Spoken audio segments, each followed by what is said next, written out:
On va attendre quelques personnes, une demi-heure avant de couper et de manger. Petite demi-heure de cours. Baruch Hashem. Nous allons traiter ce soir sur le passage. Il y a un passage que nos sages ont instauré dans la prière depuis Rosh Hashanah jusqu'à la fin de Kippour. C'est le Avinu Malkenu. Il y a un passage qui stipule le Avinu Malkenu, notre Père et notre Roi. Alors il y a plusieurs requêtes et je voudrais m'arrêter sur la première en semaine. Avinu Malkenu, c'est-à-dire notre Père et notre Roi. Nous finissons la prière à voix basse et on continue à demander des choses parce que les prières, en fait, ce sont pour glorifier, faire des louanges à Dieu.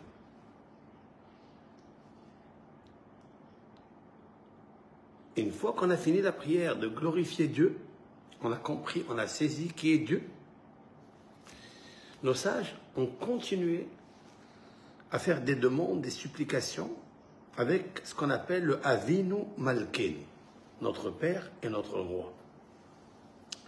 En lanu melech ela ata. Nous n'avons aucun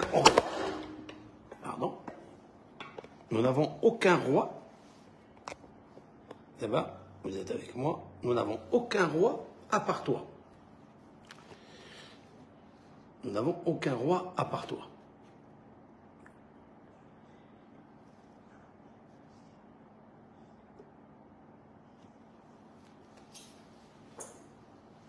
Et aussi on dit Avinu Malkenu Hatanu lefanecha Rahem alenu.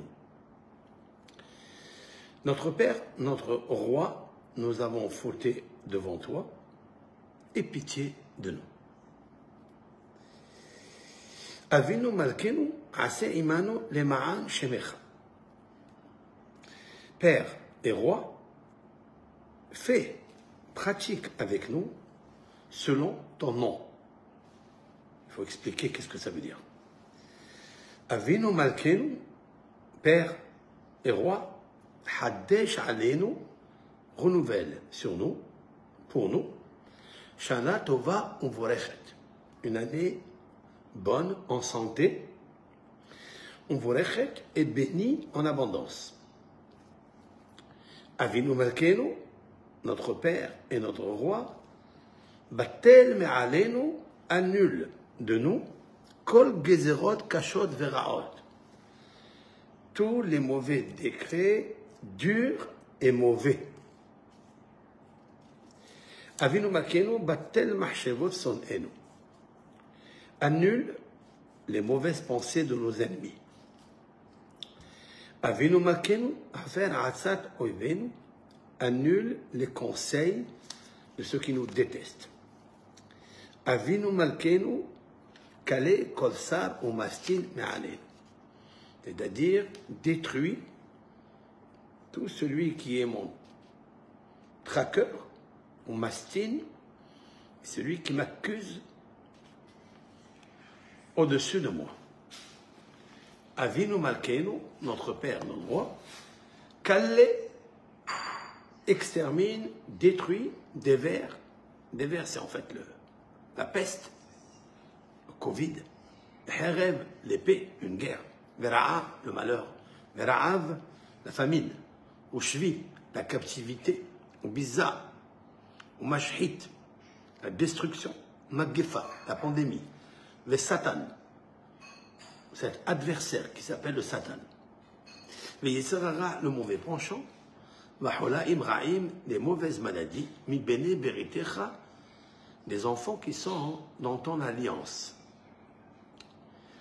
Après, Avinu Malkenu, Père et Roi, Shelahna Refoua Shelema, envoie la guérison totale à tous les malades de ton peuple. Avinu malkeinu mena'ama gefa minahalatecha. Empêche une peste, une pandémie, minahalatecha, le temps, ceux qui sont en héritage. Avinu malkeinu zechor ki afar anahnu. Souviens-toi que nous sommes que poussière et terre. Avinu malkeinu kodvenu besefer hayim tovim. Inscris-nous dans le livre de la vie en santé. Tovim ici, tov, c'est en fait quand tu es bien, en bonne santé. Avinu malkeinu kodvenu besefer tzadikim v'hasidim. Inscris-nous dans le livre des pieux et des justes. Avinu malkeinu kodvenu besefer yesharim utmimim. Inscris-nous dans le livre des hommes droits et intègres. Avinu malkeinu kodvenu besefer parnasa vechalkala tova. Inscris-nous dans le livre de l'abondance, dans la nourriture et dans toute chose qui est favorable au service de Dieu. Avinu malkeinu kodvenu besefer geula vishua. Inscris-nous dans le livre ou dans sa génération, cette année, Géoula, la délivrance, Vishwa et le salut. Avinu malkeinu zochrenu bezichron tov milefanecha. Souviens-toi, pour nous, un bon souvenir devant toi. Avinu malkeinu, asmach lanu Yeshua bekaro. Fais pousser, fais rayonner le salut et la délivrance prochement. Avinu malkeinu, haren keren Israël amer. Puisque Am Israël doit écouter la Torah, doit écouter Hachem. Nous avons accepté sur nous de le faire à Rosh Hashanah. C'est ça le but de Rosh Hashanah. En fait, alors il n'a qu'à harem, ça veut dire élève, keren, le rayonnement de Israël, ton peuple. Avinu malkeinu ve'harem keren meshecher. Et aussi élève le fanion, le rayonnement de ton Messie. Avinu malkeinu honenu va'anenu. Aie pitié de nous et exauce-nous. Avinu malkeinu, Père et Roi, hazirenu bitshuva shelema lefanecha. Ramène-nous une repentance complète devant toi. Alors, vous remarquez que je fais attention quand je lis lefanecha devant toi. Nous allons terminer, il reste encore quelques-unes.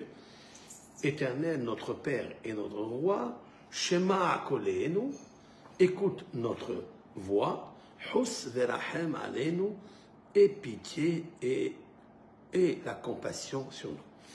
Père et Roi, Aselema Ancha, fais en sorte tout cela pour toi, Imlo Lema Aleinu, si nous on ne mérite pas, au moins fais-le pour toi parce que tu es miséricordieux.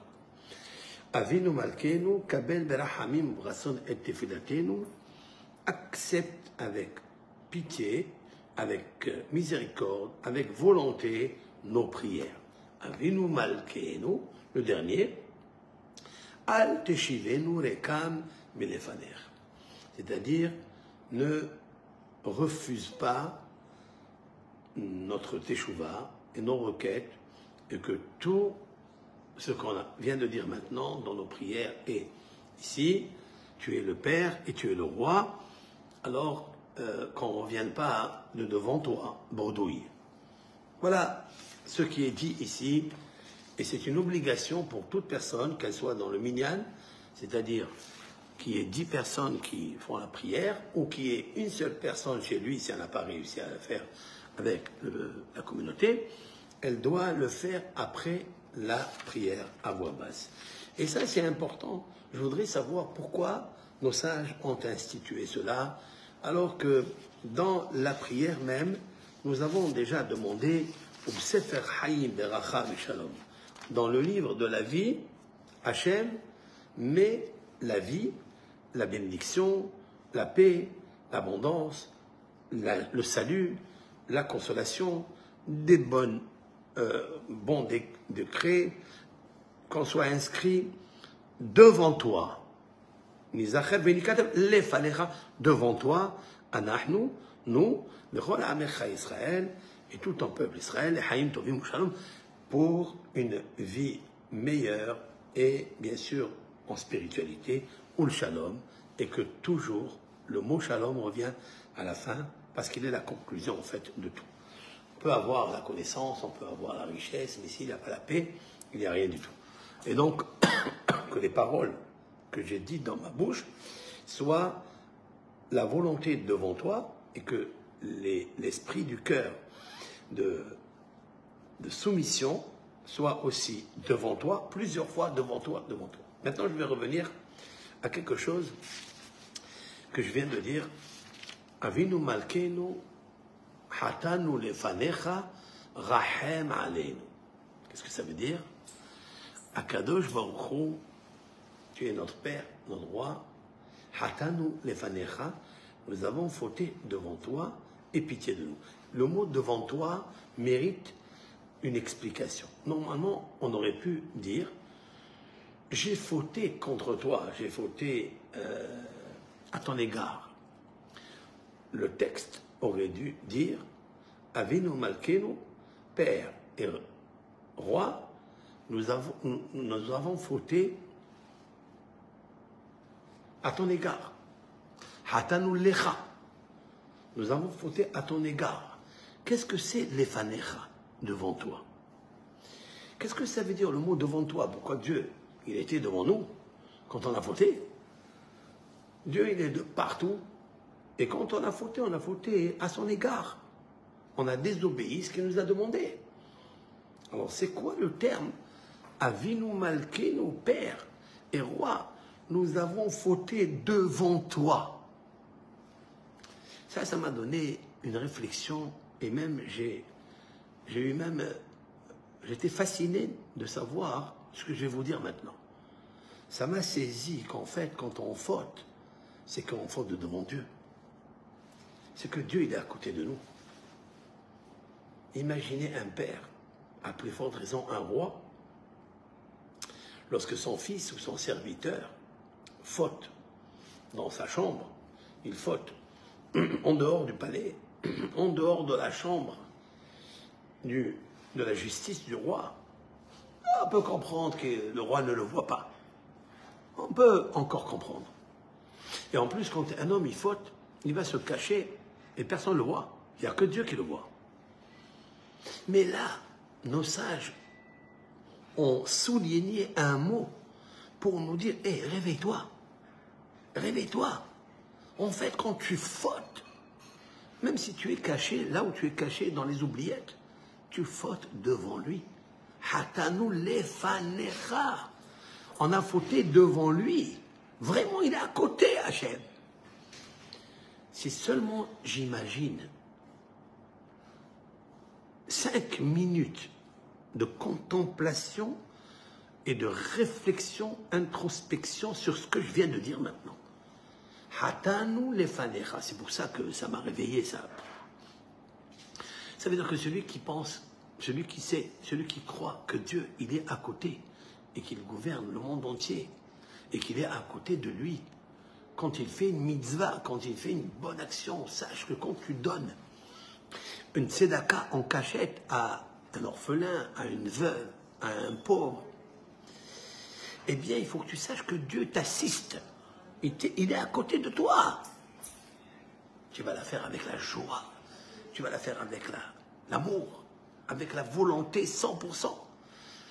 Le contraire aussi, à l'inverse, quand tu sais que Dieu, il te regarde, il est à côté de toi. Nos sages ont voulu enlever cette idée arriérée, erronée, qui pense que l'homme, quand il faute, eh bien, il est tout seul et que personne ne le voit. Les hommes ne le voient pas. Mais Dieu, il le voit. Pas seulement qu'il le voit. Dieu est vivant. Et Dieu, il est à côté de toi quand tu fautes. Avinu Malkenu. Et ce qui me fascine dans cette parole, c'est que il est en même temps mon papa. Il est en même temps mon roi. Comment puis-je faire une action aussi désobéissante, aussi négligente, aussi stupide de faire la Havera devant lui? Avinu Malkenu, Hatanu Levanecha. Et quand même, c'est la puissance de nos sages. ils ont compris que l'homme, même s'il faute devant Dieu, qui est son Père, où est l'honneur, qui est son roi, où est la crainte, et qu'il faute devant lui, quand même on ajoute Rahem Aleinu, et pitié de nous. C'est osé, et c'est magnifique, comme s'ils nous disent nos sages que Dieu ne se vexe pas de ça, que Akadosh Baruch Hu, bien sûr qu'on ne le touche pas, qu'on ne l'affecte pas, c'est au-dessus de nous. C'est toute une énergie de bonté. Il est mon père, oui, c'est vrai qu'il est mon père, il est associé dans mon âme avec papa et maman. Le papa, il donne tout ce qui est blanc dans le corps humain. La maman, elle donne tout ce qui est sang, tout ce qui est rouge dans le corps humain. Et l'Éternel, il donne tout ce qui est transparent, translucide, énergétique, la neshama. Quand tu fautes, en fait, tu fautes avec ton âme. Et ton âme, c'est Dieu. Donc tu fautes devant lui avec ton âme. Et ça, c'est une idée à développer. À développer. Comment je peux faire une chose pareille? Devant Dieu, je faute. Pas je faute à son égard. Non. Ça, c'est une idée égarée, ça. C'est pas que je faute contre lui ou je désobéis à sa parole, peu importe où elle est écrite, dans la Torah ou dans les psaumes. Non. Je faute devant lui. Vous imaginez un fils, il faute devant son père qui est en même temps le roi, et il faute dans sa chambre à coucher. Vous comprenez ce qui se passe là? Eh bien, c'est ce que nos sages ont voulu faire émerger, faire refléter et nous faire sentir, nous faire toucher du doigt qu'en fait, Akadosh Baruch Hu, il est devant toi. Et c'est ça. Maintenant, c'est ce qu'il dit. Rahem aleinu, et pitié de nous. Et puis à la fin, le mot lefanecha, il revient à plusieurs reprises, mais dans différentes choses. Avinu malkenu zochrenu bzichron tov milefanecha. En fait, Akadosh Baruch Hu, il te voit et même il te donne la force pour fauter devant lui. Il est à côté de toi. Qui est l'homme qui peut fauter devant un autre homme? Qui? Tout le monde a honte de le faire. Comme a dit Rabban Yohanan ben Zakkai, je me rappelle toujours de cette anecdote du Talmud, ce célèbre rabbin qui était un des élèves de Hillel Azaken, comme le stipule le traité talmudique Souka 28a, que Hillel, le sage Hillel, le modeste Hillel, avait 80 élèves. Le plus grand, c'était Rabban Yohanan ben Zakkai, le maître de Rabbi Akiva, de Rabbi Hanan Mendoza, tous ces grands maîtres de Maxime de nos pères que l'on rencontre, ce sont des docteurs de la Mishnah il y a 2000 ans. Eh bien, il faut savoir que Rabban Yohanan ben Zakkai, avant de mourir, il était en train de faire l'examen de conscience, le bilan final devant lui. Il dit maintenant, voilà, il est épuisé, il est fatigué, il a vécu 120 années. Donc il était épuisé et avec toute la lucidité, il n'a pas eu Alzheimer. Il ne faut pas confondre avec les personnes comme nous, qui sont faibles. Rabban Yohanan ben Zakkai connaissait toute la Torah en long, en large, en profondeur, connaissait toutes les sciences. Rabban Yohanan ben Zakkai a connu la discussion qu'il y a entre deux arbres, qui discutent entre deux volatiles qui parlent entre eux. Il connaissait même le dialogue des démons. Il connaissait tout, comme la Gemara dit. Et c'était un grand, très grand sage. Et pourtant, avant de quitter ce monde et de savoir qu'il va prendre un rendez-vous très, très sérieux avec son Créateur, Rabban Yohanan ben Zakkai était assis en train de faire l'examen de conscience. Qu'est-ce qu'il a fait dans sa vie? Est-ce qu'il a fauté devant Dieu? Est-ce qu'il n'a pas peut-être vexé quelqu'un? Et voilà que les élèves rentrent le voir. Et quand il a vu, le Talmud dit, et quand il a vu ses élèves, il se mit à pleurer. Il se mit à pleurer, à pleurer, à pleurer comme un bébé.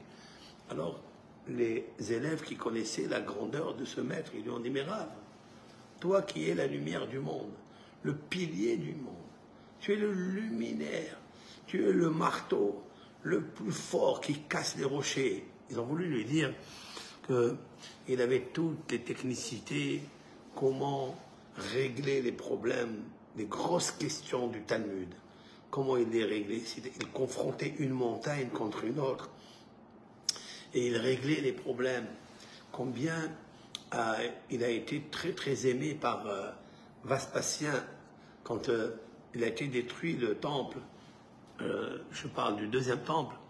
Eh bien, dans le traité Gittin 56b et a, là-bas, il y a une rencontre entre Rabban Yochanan ben Zakkai et l'intendant donc de Titus là-bas, comment il s'appelle, Vespasianos Kissa, Vespasien, je crois qu'il s'appelle comme ça. Et il a discuté avec lui, il a vu qu'il était tellement sage. Et il lui a octroyé, il lui a donné la ville de Yavne, alors qu'il devait tout détruire. Rabban Yochanan ben Zakkai lui a demandé de laisser vivant la ville de Yavne et tous les sages, parce que le Sanhedrin, le tribunal, siégeait dans la ville de Yavne, et lui a demandé d'être justement, d'avoir cette ville, de la garder. Et nos sages demandent pourquoi il lui a pas demandé de reconstruire le temple. De reconstruire le temple. Nos sages disent, c'est là où Dieu, des fois, il enlève la sagesse des sages. Un homme, il peut étudier la Torah, il peut tout, mais il y a un plan divin, et on ne sait pas pourquoi. Dieu lui a retiré de sa tête de lui demander la requête de reconstruire le temple, parce qu'il l'aurait fait, disent nos sages. Il l'aurait fait. Pourquoi il l'aurait fait? Parce qu'il a vu que ce rave, ce maître était gigantesque, rempli de sagesse. Bon. Rabban Yochanan ben Zakkai, tu pleures. Pourquoi tu pleures? Alors il leur dit, écoutez, si on devait m'amener chez un tribunal, que le juge, il est de chair et de sang, même s'il m'avait emprisonné, sa prison c'est combien? 1 an, 2 ans, 3 ans, même 70 ans. Mais ils sont limités. 70 ans, ils sont exténués après le nombre d'années. Maintenant, c'est juste un homme. Et quand même, j'ai peur de lui. Et en plus, je peux lui parler, je peux m'excuser, je peux le soudoyer. Oui, et il va accepter. Et bien sûr, je pleure. Parce que c'est tellement terrible d'être isolé, d'être emprisonné quelque part. De retirer la liberté d'un homme qu'il peut étudier, peut enseigner la Torah. Et quand même je pleure, quand même je suis terrifié. À plus forte raison que maintenant je sais que je vais aller devant le tribunal céleste, devant Akadosh Baruch Hu, qui est entièrement vérité. Je ne peux pas lui mentir, je ne peux pas le soudoyer. Et s'il m'emprisonne, sa prison elle est éternelle. Et de là, les kabbalistes ont cherché dans les paroles de Rabban Yochanan ben Zakkai, pas Rabbi Yochanan, hein, ne confondez pas. Rabbi Yochanan, c'est un célèbre rabbin, il y a 1700 années, qui est l'auteur du Talmud de Jérusalem. Rabbi Yochanan, tout court. Là, je parle 300 ans avant lui, il y a 2000 ans. Rabban Yochanan ben Zakkai. Lui, il a dit devant Akadosh Baruch Hu, qu'est-ce que je peux lui répondre? Je ne peux pas lui répondre. C'est pour ça que dans les maximes de nos pères, on dit Kavia ben Mahalal el Omer, un des sages, rabbin, lui aussi, il était au deuxième temple. Il a vécu au deuxième temple. Kavia ben Mahalal, elle dit Stakel bishloshat varim, réfléchis convenablement, sérieusement à 3 choses. Et tu ne viendras pas aux menottes des péchés. Bata, sache d'où tu viens. Tu viens d'une tipa serouha, d'une matière séminale. Et où tu vas, tu vas y aller dans la poussière. Ta dernière demeure, c'est la poussière. Tu es né de la terre, tu retournes à la terre, a dit le roi Salomon. Et en fait, la troisième, c'est devant qui, regardez les phrases que nos sages ont sorties de leur bouche. Vélifnemi, et devant qui vas-tu donner des comptes? Je reprends juste le texte avec lucidité. Avinu malkenu hatanu lefanecha. Père et roi, nous avons fauté devant toi. Le devant toi, il est dans ta vie et il est après ta vie. Nos sages disent que devant qui tu vas donner des comptes. C'est le même devant qui tu as fait les mitzvot ou devant qui tu as fait les péchés. C'est le même. Pourquoi? C'est ton âme en fait. Ton âme, elle est immense, elle est grandiose. Il faut profiter de cet arsenal, cette magie qu'il y a en nous. C'est l'âme, la réflexion. Comment un homme, normalement, il doit se délecter de connaître le langage des oiseaux, la musique, l'algèbre, l'astrologie, l'astronomie, les interprétations des rêves. Il doit connaître sur les plantes, il doit connaître sur tous les domaines dans la vie. Pourquoi? Parce que le guérisseur propriétaire unique Dieu, il connaît tout ça. Donc si il est devant toi, si Dieu il est en toi, donc il est devant toi, tu peux connaître tout ça.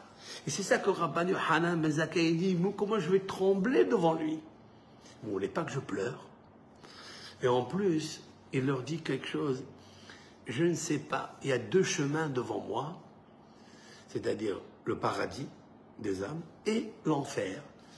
Et je ne sais pas, regardez cet homme humble, cet homme tellement intelligent qu'il n'était jamais sûr de lui. Jamais il a dit, moi je suis un tzaddik, je suis sûr d'office, je vais avoir Gan Eden. Celui-là, il n'a jamais fait, après Kippour, il n'a jamais fait une séouda pour dire merci à quel gros tu m'as pardonné. On n'est pas sûr. On n'est pas sûr, chers amis.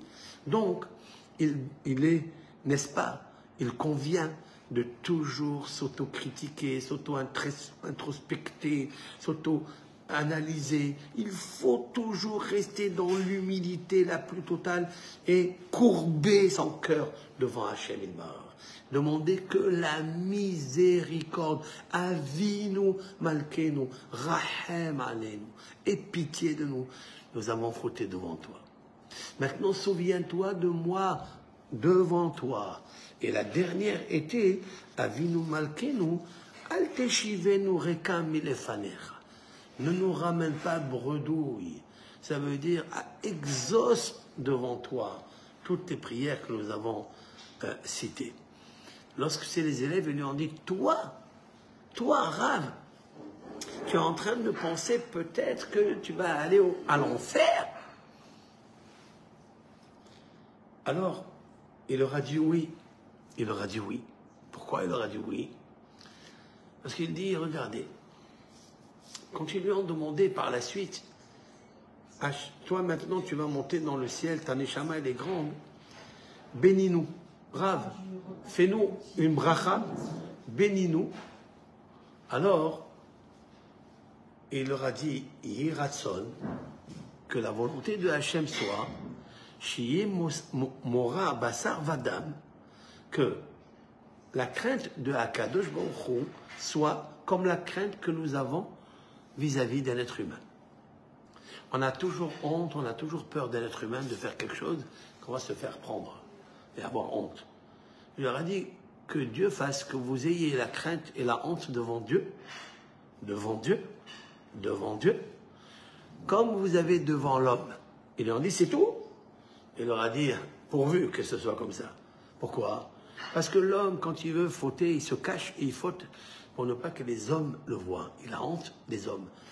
Mais quand il faute, Dieu, il le voit. Il sait qu'il est puissant. Où Dieu, il est puissant, où il est vivant, où il a tous les pouvoirs. Donc il te voit au moment où tu fais la faute. Et quand même tu l'as fait. Tu as peur de l'homme et tu n'as pas peur de Dieu. Et Rabban Yochanan, voici la bénédiction qu'il nous fait aujourd'hui. Avinu Malkenu Hatanu Lefanecha. Au moins que tu saches que quand tu as fauté, Dieu il t'a vu. Voilà. Dieu, il était à côté de toi. Sache-le ça. Et c'est ça les grandes personnalités. Quand il a fini, Quand il a fini de dire ça, il a dit préparez une chaise, car le roi Hiskiyahu Anavi et Hiskiyahu Amelech, le roi Hiskiyahu est venu à ma rencontre parce qu'il était en fait le Nitzutz, c'est-à-dire une des étincelles de ce grand roi d'Israël, Hiskiyahu Amelech. Préparez, car il est venu à ma rencontre. Il n'y a pas que lui qui est revenu. Si le roi Hiskiyahu est venu, c'est que tous les tzadikim sont venus pour rencontrer Rabban Yochanan ben Zakkai. À quel moment il a pu dévoiler que le roi Hiskiyahu est venu à sa rencontre? Quand il a dit quelque chose de simple, quelque chose de vrai qui l'a touché.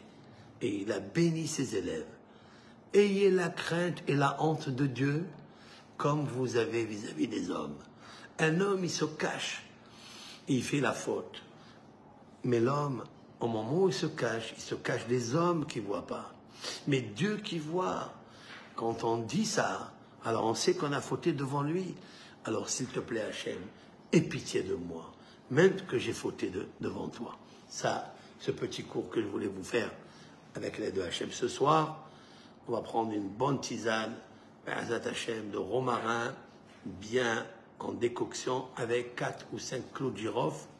Vous mettez 4 ou 5 clous de girofle avec un peu de brin de romarin, vous faites en décoction cela, vous laissez porter à ébullition, et vous mettez, après, vous filtrez, et vous buvez ça tant que l'estomac, il est reposé, il a fait une belle digestion, le foie s'est reposé, les reins se sont reposés, tout le métabolisme peut recevoir maintenant ces vitamines, les flavonoïdes, les terpènes, les antioxydants, toutes ces propriétés médicinales qui existent dans ces plantes merveilleuses.